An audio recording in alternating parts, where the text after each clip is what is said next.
Hello, Stephen Bedard here, and we are continuing our series on the book of Revelation. And in the previous video, we looked at Revelation chapter 6, and that contained a description of the seals that were being broken, and it describes 6 seals being broken, and we know that there are 7 seals. And so we are expecting in this chapter to have that 7th seal, but that's not what we get. There is an interruption in the description of the seals, and we have to wait to the next chapter to see what the 7th seal is going to be. So in between seal number 6 and seal number 7, we have 2 visions that are given to John.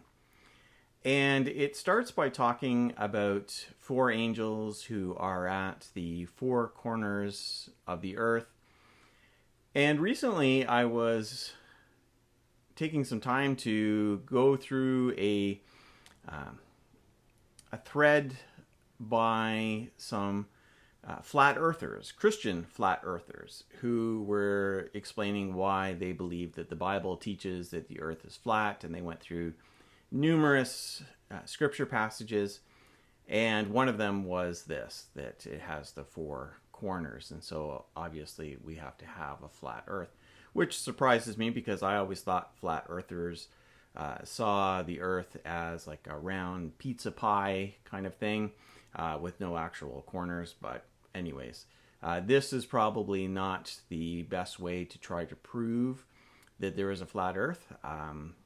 Nor should you even be trying to prove that, because I think it's pretty obvious that the earth is a globe.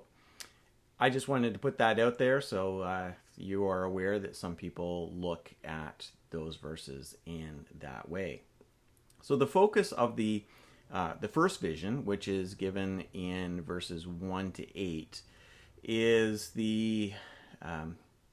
this group of people, the 144,000 who are sealed. And when it's talking about a seal here, this is not the same as the 7 seals of Revelation.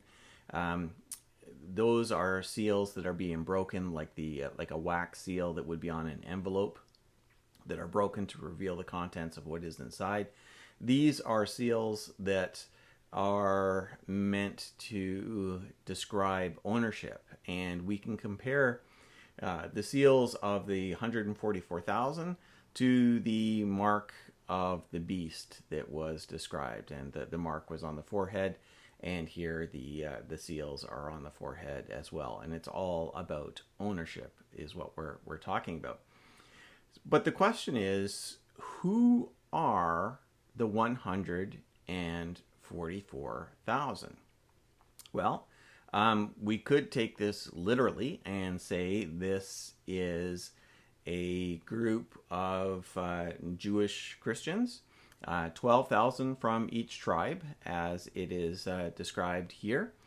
And that is the way a lot of people have interpreted that there is a group of 144,000 Jewish Christians. Sometimes people see them as an end-time group of missionaries and evangelists.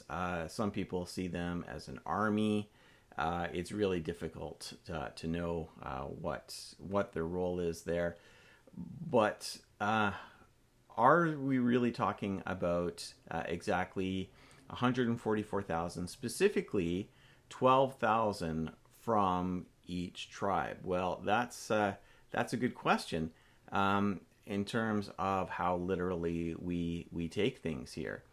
One of the problems is even though we have similar lists of people, census of people from different tribes of Israel in the Old Testament, we never have a list like this. And there are some variations in the lists in the Old Testament, but they're all pretty understandable. Some of them will include Levi, and then we'll have Joseph separately as a tribe, and then that gives us our 12 tribes. But then sometimes Levi is left out because Levi doesn't get any territory for itself, and so in order to get the 12, sometimes Joseph then will be separated into Manasseh and Ephraim, the two sons of Joseph, who each got a territory in Israel. So those variations make sense, but the list that we have here in Revelation 7 is not that list.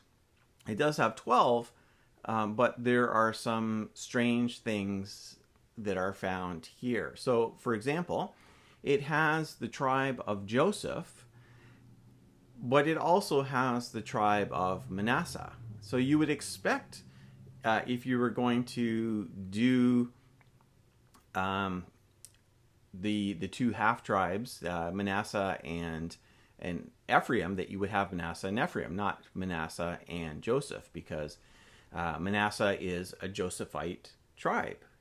It comes from Joseph. So it's a little bit bizarre to have both Joseph and Manasseh there. But there is another problem, because you can imagine how perhaps they decided to go with Joseph instead of Ephraim. Perhaps that was one of the synonyms for Ephraim. But then if you have those two tribes there, then you don't expect to have Levi in there, because when Joseph is split up, you usually don't have Levi included. But we have Levi here. But shouldn't that give us 13 tribes?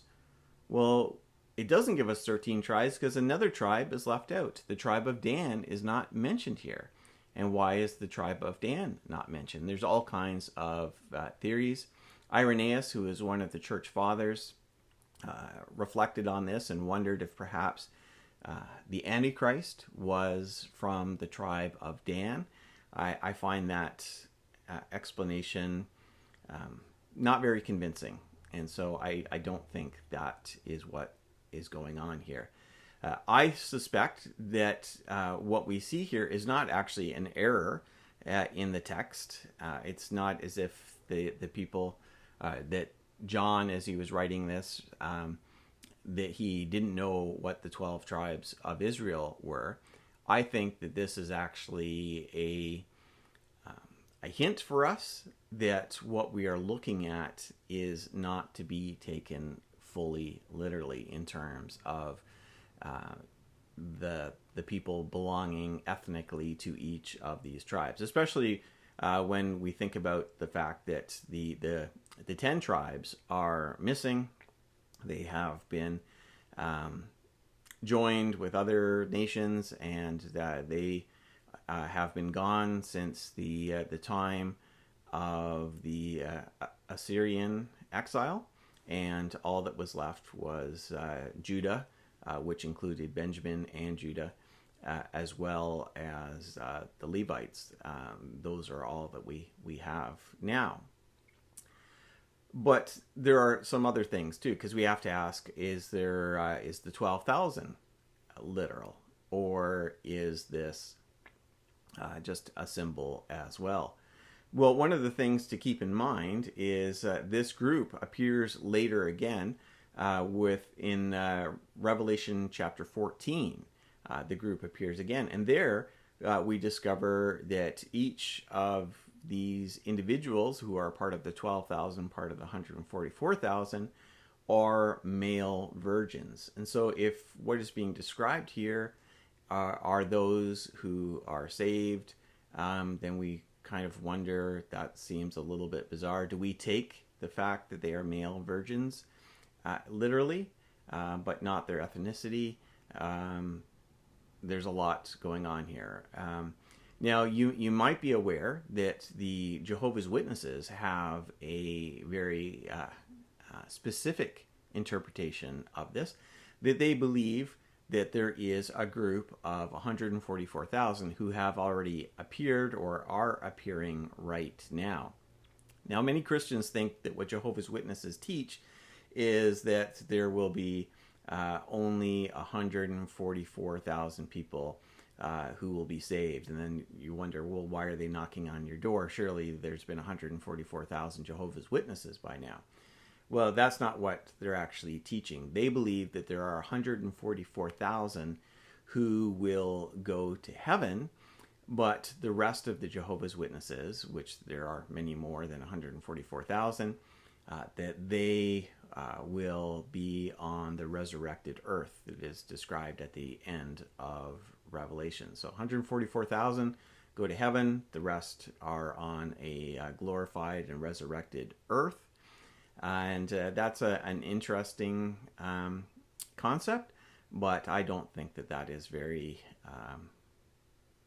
convincing either. In fact, if you're interested in more depth look at the Jehovah's Witness understanding of this, I did write a book called The Watchtower and the Word, and I will leave a link to it in the show notes for you to check out, because you might be interested in that.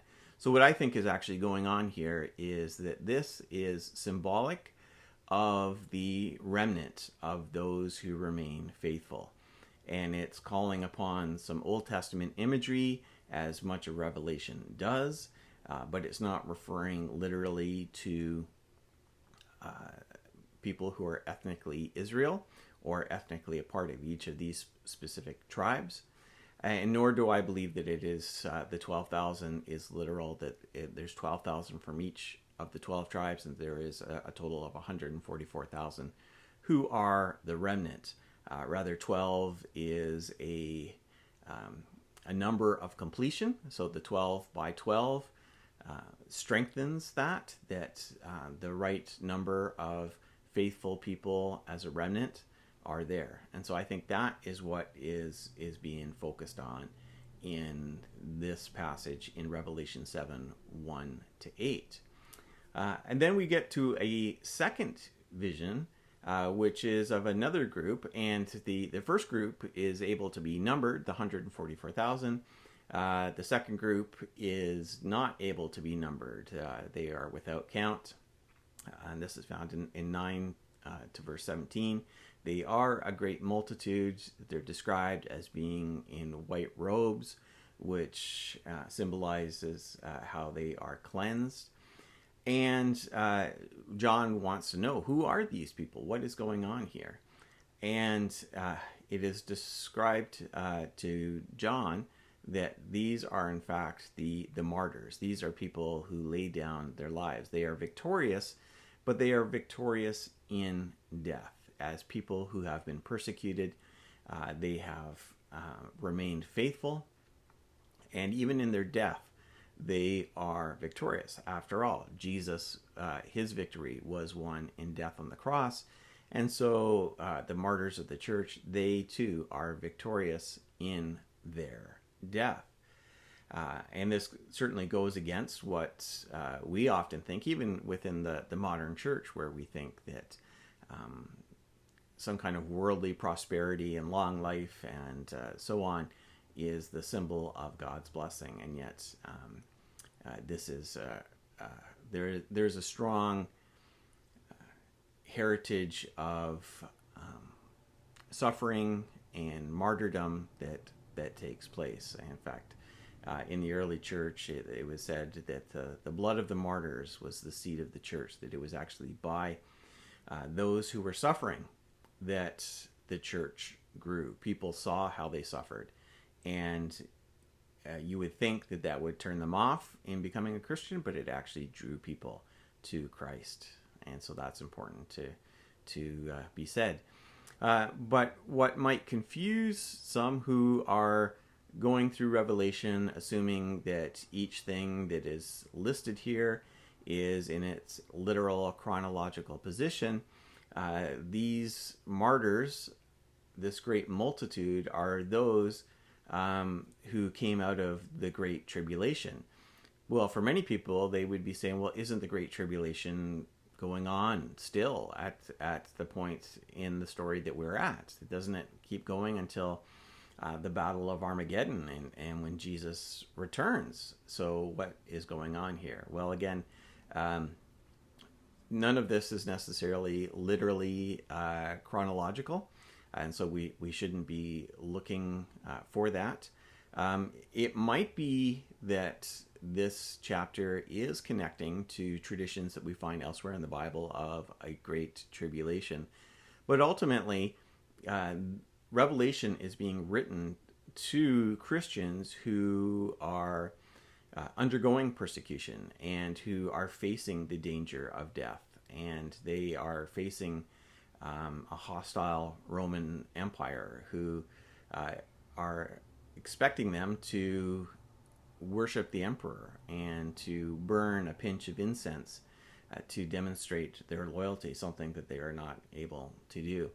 And so ultimately this is a message not for predicting end times details, but this message of persecution and martyrs who are described as being victorious is a word of comfort and encouragement to the people who were first hearing this message and were first reading the book of Revelation.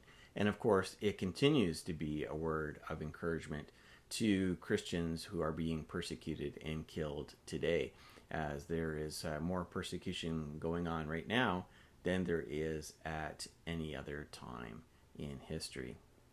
So that's where we're going to leave things here until our next video when we turn to Revelation chapter 8. Thank you for watching this, and please visit me at my website, stephenjbedard.com.